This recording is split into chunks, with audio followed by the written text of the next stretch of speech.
We've been members at Temple Kol Ami for about 22 years. And I actually sometimes feel that when we left New York, one of the reasons might have been, if you think spiritually, to find Temple Kol Ami, because I never really found a temple that I felt comfortable and at home that worked for both of our needs. And when I found this temple, both of us, we felt such a warm community, like truly, genuinely hearted, welcoming. We loved it. We loved the rabbi. We loved the fun, the lightheartedness. It was perfect for us.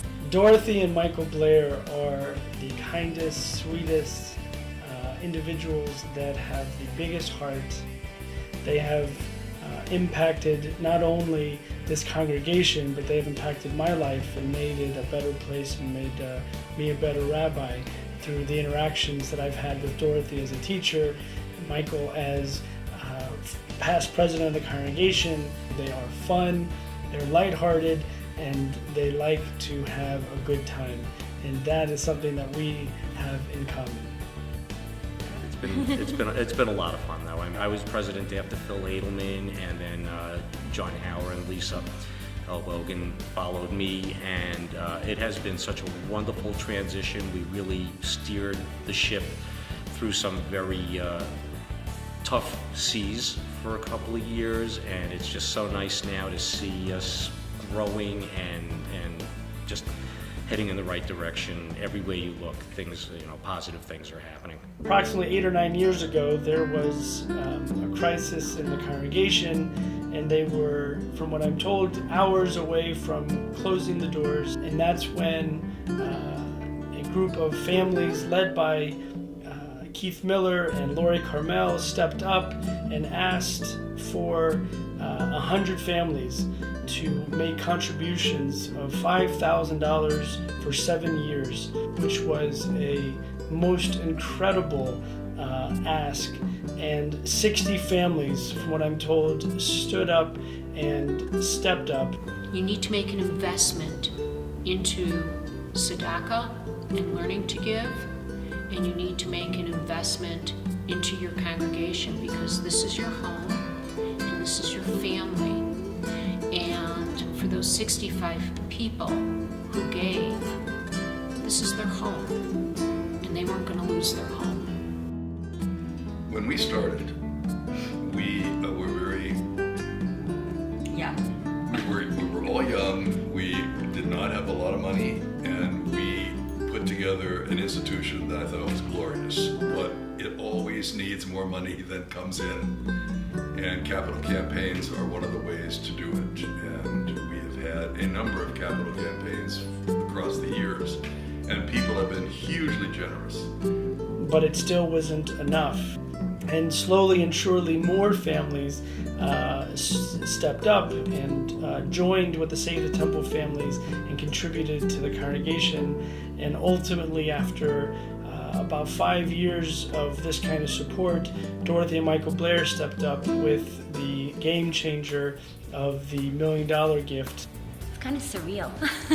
I can't believe that we were able to do what we did for the community. I mean, we just love this place. We've been through the hardships of it when it did almost close down, and then we stayed on board because something in our gut and our heart felt that this is our place, and we stuck through it, and we saw that regrow. And when you see something regrow and you're part of it and involved with it, it just is that much more meaningful. Michael Blaire called me on, I remember it being December 25th, which is a significant date for some. It happened to be during Hanukkah, and he sat me down at the congregation and he said that I not only want you to be the rabbi for me and for this congregation at this time, but I want you to be here for my children and my children's children. I want to make sure this congregation is here. And that is when he presented the check for $1 million. To be able to remove that burden of the mortgage, and our gift was specifically to reduce the mortgage.